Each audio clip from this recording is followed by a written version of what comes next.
What's up guys, welcome back to my channel. So you guys might have been thinking to start to work out in a gym, but the idea is a little bit scary and intimidating. However, you've already taken a first step in the right direction. Everybody has a different idea of why they want to start at the gym. In this video, I'll be breaking down step by step the overwhelming idea of going to the gym. Get ready to level up because we're gonna take your fitness game to the next level.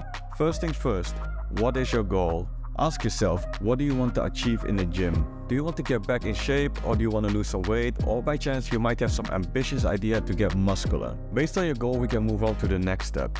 We can choose a gym that suits your needs. So what are the things that you should consider when you're choosing a gym? The first thing that you need to consider is the location. A gym that's close to your home or your workplace will be the most convenient. This means that it will take less effort for you to visit the gym, and most likely you will visit the gym more frequent. For most of you, a commercial gym will be the best option. A commercial gym offers a wide range of equipment. In some cases, these gyms come with a dedicated boxing area, monkey bars, a sauna, a swimming pool, and some of them might even have a yoga studio. A boutique gym is a lot smaller and may only have the essential equipment. But a boutique gym comes with a smaller circle of people and is often less crowded even during the peak hours. It's easier to make new friends in a boutique gym because the staff and the other members usually treat each other as a family. Both of these types of gyms are great. However, you need to find the one that suits your needs. Another thing that you should consider is your budget. You can ask the gym for different membership options. For example, off-peak rates or discounts for longer commitments. Before you sign up for membership at the gym,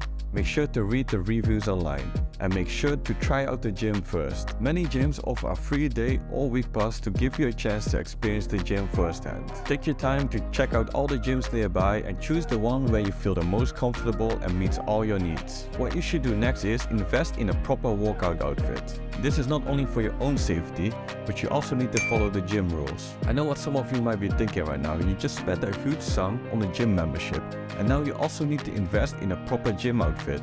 But maybe I can sneakily try to go to the gym for the first few times in my pair of jeans.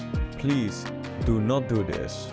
The reason you should not do this is because the first time you go to the gym, you might feel already insecure and uncomfortable, and you don't want to have too many eyes on you. Walking out in a pair of jeans will undoubtedly attract the most attention, and people might even talk behind your back, so it's not a great way to introduce yourself inside the gym. If you're wearing clothes that are not suitable for working out, it may cause friction to your skin and leave an uncomfortable feeling during your entire workout.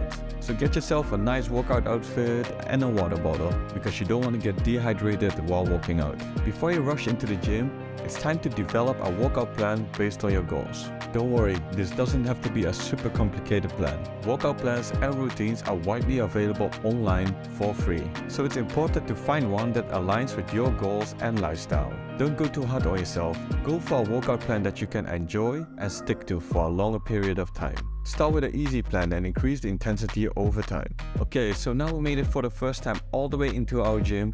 What do we start with? What you should start with is a warming up. However, I have to admit, I am guilty of it myself most of the time as well. I skip the warming ups.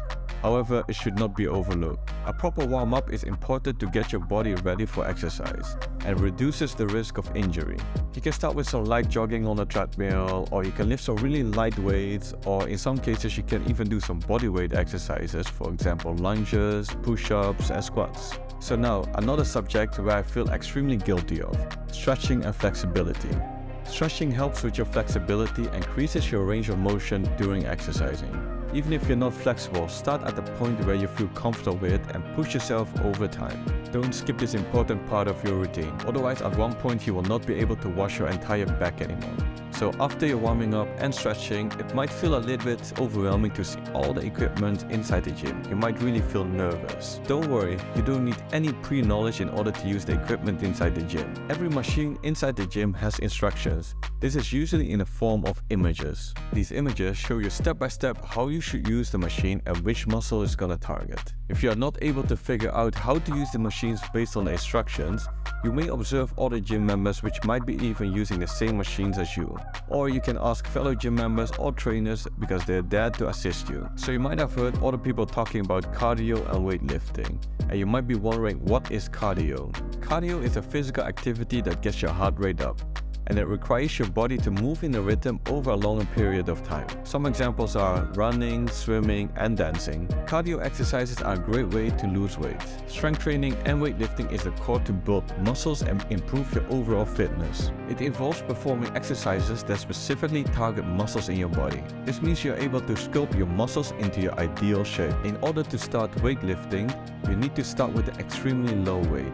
Start with lighter weights and gradually increase the weight and intensity of your workouts. The most important for weightlifting is proper form and technique. With proper form and technique, you will be able to target the right muscles, avoid injury, and also get the best results out of your workout.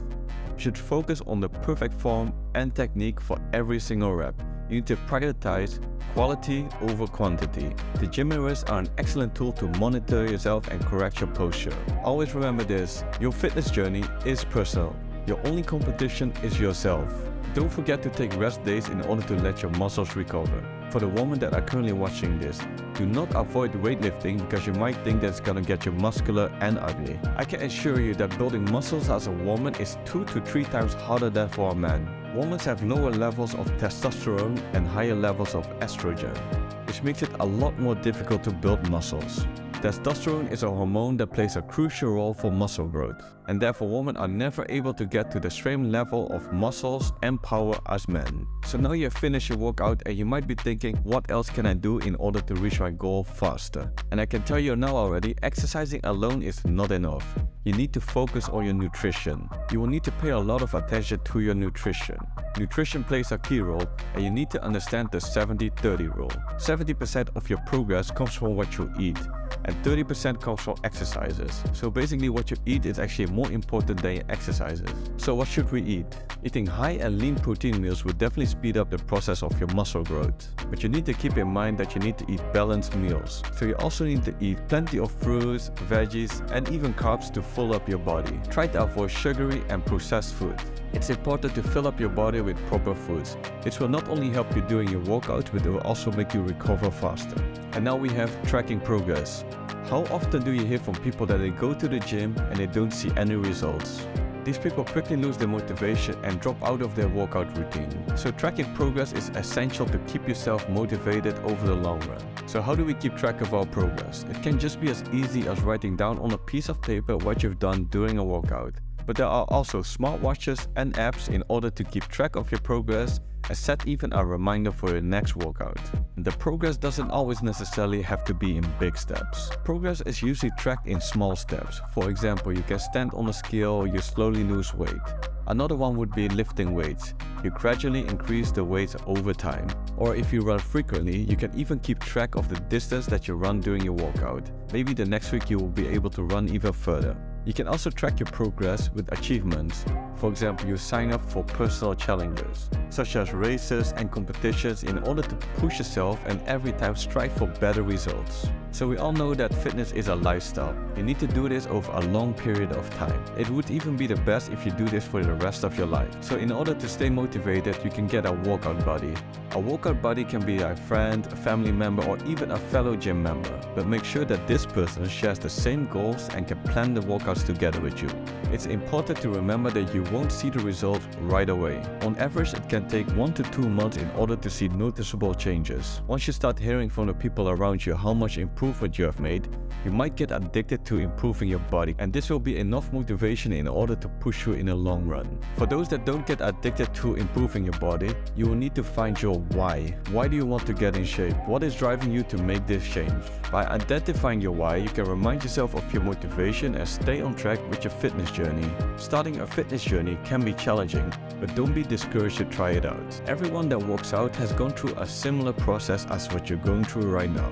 It might be intimidating and overwhelming at first. However, you've received the insider tricks. You will be able to go through this process way easier than other people. Always remember, listen to your body, take a break whenever you need it, and don't compare yourself to other people. This journey is about you and your personal growth. If you ever need help or support along the way, don't hesitate to reach out to me to the comments. So get ready to take the first step into your fitness journey, and I wish you good luck, and don't forget to have fun. As always, stay hungry and enjoy the journey.